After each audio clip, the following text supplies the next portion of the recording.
Bismillahirrahmanirrahim. Assalamu alaikum dear students. I hope you all are fine and safe.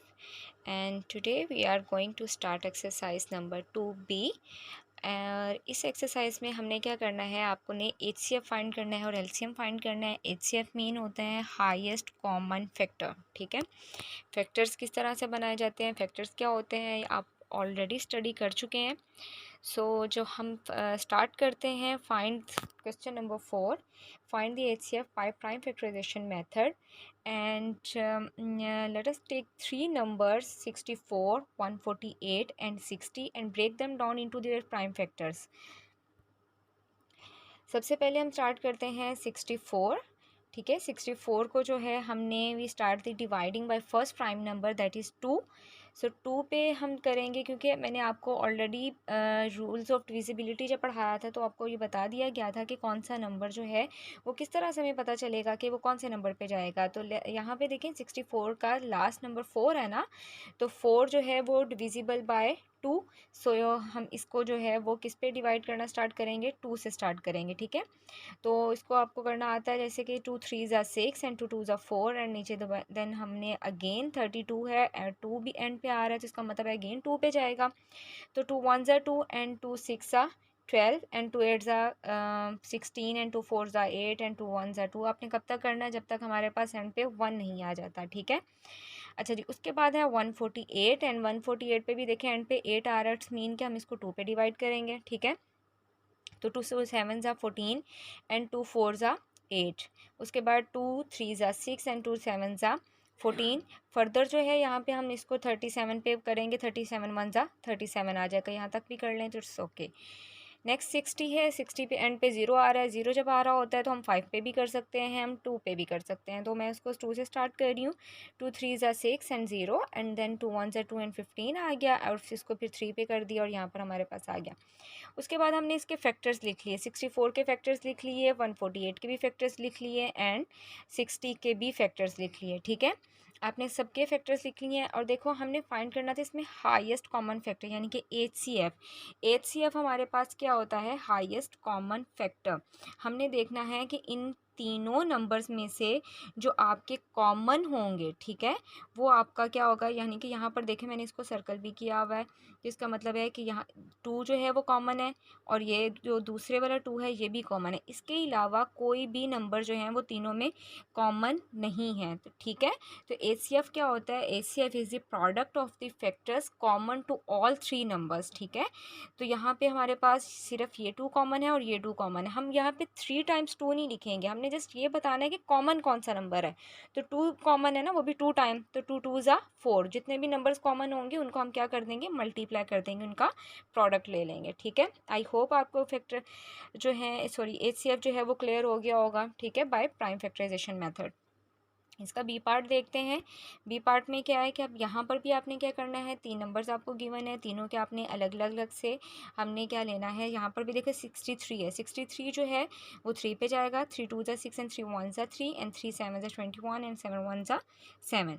Similarly 108 को भी करेंगे, similarly 72 को भी करेंगे। कब तक करेंगे, जब तक हमारे पास 1 नहीं आ जाता। ठीक है, जौन से टेबल पे जाएगा आप इजीली उसको देखो और उसी टेबल पे आपने इसको करना है। फिर हमने क्या करना है, तीनों नंबर्स के जो हैं वो फैक्टर्स को लिख लेना है और उनमें से जो कॉमन है, यहाँ पर देखिए 3 कॉमन है इसमें और इसके अलावा कोई भी कॉमन नहीं है। ये 3 इसमें है, लेकिन देखें नीचे वाले में 3 एक ही था, ऊपर तो उसको भी नहीं ले सकते। 7 भी नहीं है, 2 जो है इन दोनों में तो कॉमन है, लेकिन थर्ड वाले में कॉमन नहीं है। तो इसका मतलब है यहाँ पे सिर्फ जो कॉमन क्या आ रहा है तीनों में वो है 3, तो इसका HCF क्या होगा, 3 होगा। ठीक है, अब आते हैं क्वेश्चन नंबर 6 पे। Using the division method find the HCF of the following number. अच्छा, क्वेश्चन नंबर 5 जो है वो आपका होमवर्क है। ठीक है, वो बहुत सिंपल सा था, उसमें सिर्फ आपने फैक्टर्स, कॉमन फैक्टर्स बताने हैं, तो वो बहुत इजी है, वो आप होमवर्क में करिएगा। ठीक है, अच्छा अब हमने करना है division method to find the HCF। अब पहले हमने किया प्राइम फैक्टराइजेशन मेथड, अब हमने क्या करना है, डिवीजन मेथड।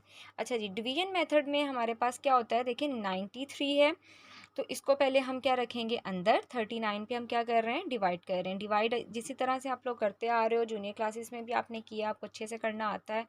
तो अब आपको पता है कि 39 को हमने किसी ऐसे नंबर से मल्टीप्लाई करना है, या तो 93 आ जाए या उसके नियरेस्ट वैल्यू आ जाए। तो नियरेस्ट वैल्यू उसके हमारे पास क्या आ रही है, अगर 2 से मल्टीप्लाई करते हैं तो 78, माइनस किया तो 15।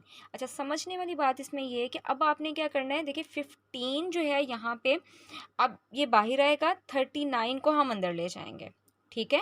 यहाँ पे ये चीज़ है। अब जो हमारे पास रिमाइंडर होगा वो हमारे पास क्या आएगा, बाहर आ जाएगा, ठीक है। और आपके पास यानी कि यूँ कह लें कि नेक्स्ट चेंज में जो हमारे पास रिमाइंडर है वो डिवाइज़र हो जाएगा, और जो ओल्ड डिवाइज़र होगा वो हमारे पास डिविडेंड बन जाएगा, ठीक है। तो इसको हमने डिविडेंड बना दिया, रिमाइंडर को हमने डिवाइज़र बना दिया, ठीक है। अब 15 को हमने 2 पे किया, 39 आ गया। अब हमने 15 को अंदर रख देना। अब हमारा जो है वो 15 अंदर आएगा, फिर 9 1 ज़ा 9, फिर यहाँ पे देखिए 6 आ गया, अब 9 अंदर चला जाएगा। तो 6 कब तक करेंगे हम इसी तरह से, जब तक हमारा रिमाइंडर जो है वो ज़ीरो नहीं आ जाता, यानी कि सारा जो है वो एम्प्टी नहीं हो जाता, ठीक है। समझ आ गई आपने क्या करना है, नेक्स्ट टर्म बनाने के लिए रिमाइंडर को डिवाइज़र बना देना है, और ओल्ड डिवाइज़र जो होगा वो आपका क्या बन जाएगा, डिविडेंड बन जाएगा, यानी कि वो वैल्यू अंदर आ जाएगी, ठीक है। So here remainder is zero, और इसका जो HCF होगा वो लास्ट टर्म जो हमारे पास जो हमारा क्या होगा, यहाँ पे 3 लिखा हुआ है, तो इसका मतलब है हमारे पास क्या आ गया, 3। अच्छा, यहाँ पर आपके पास 3 वैल्यूज़ गिवन है HCF फाइंड करने के लिए। तो जो फाइनल टर्म आपके पास आएगी उसके देखो 54 रहता था ना हमारा, तो 54 पे उसको हम डिवाइड करेंगे। 3 1 ज़ा 3, और नीचे आ गया 24, एंड 3 8 ज़ा 24, और लास्ट में हमारे पास क्या आ रहा है, 3, and 3 will be our HCF, ठीक है। आई होप ये भी आपको क्लियर हो गया होगा, अच्छे से समझ आ गया होगा। अच्छा, जब आते हैं क्वेश्चन नंबर 7 की तरफ। क्वेश्चन नंबर 7 में है कि फाइंड दी LCM और फॉलोइंग यूजिंग डिवीजन मेथड। अच्छा जी, अब आपने LCM फाइंड करना है यूजिंग डिवीजन मेथड, और उसको देखते हैं कि किस तरह से करना है। देखिए आपने क्या किया, 84 27 35 एंड 45 हमने लिख लिया। अब यहाँ पे इसको सॉल्व करने का मेथड ये है कि अब देखेंगे सारे हमारे पास एक 4 नंबर्स लिखे हुए हैं, ठीक है।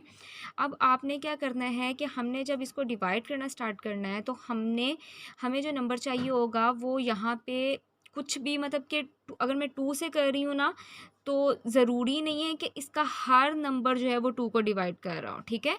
कोई एक भी कर रहा होगा तो आपने उसको कर लेना, बाकी जो रिमाइंडर होंगे वो एज इट इज़ लिखे रहेंगे। जैसे कि अभी हम स्टार्ट करते हैं, आपको अच्छे से समझ आएगा।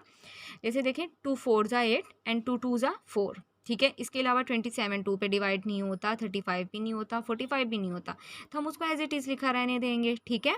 उसके बाद अब देखें फर्दर जब हमने सॉल्व किया तो 42 2 पे जा रहा है, लेकिन इसके अलावा कोई नहीं जा रहा है, लेकिन दोबारा हम 2 पे किया तो 2 2 ज़ा 4 एंड 2 1 ज़ा 2, 27 भी वैसे ही लिखा रहा, 35 भी, 45 भी, ठीक है। ये एज इट इज़ आएंगे जब तक हम नहीं करेंगे इसको। आगे मैं 3 पे कर रही हूँ, 3 7 ज़ा 21 एंड 3 9 ज़ा 27। 3 के टेबल में 35 तो नहीं आता, 45 भी नहीं आता, तो वो एज इट इज़ रहे। एंड देन 7 पे कर लेते हैं, 7 1 ज़ा 7। मुझे हर एलिमेंट, हर नंबर को जो है 1 बनाना है, ठीक है। तो वो इस बात से कोई कंसर्न नहीं है कि आपके सारे जो नंबर्स हैं वो किसी एक टेबल पर भी जाते हों। आप एक एक पे भी जा रहे होंगे तो आपने कर लेना, 2 पे भी जा रहा होगा तो आपने कर लेना उसको, ठीक है। तो यहाँ पर 7 1 ज़ा 7 कर दिया हमने, यानी कि ये तो हमारा 1 बन गया, इसका तो ठीक है, टेंशन ख़त्म हुई हमारी। आगे देखें, आगे कोई नहीं जा रहा, वो एज इट इज़ लिखे रहने दिए।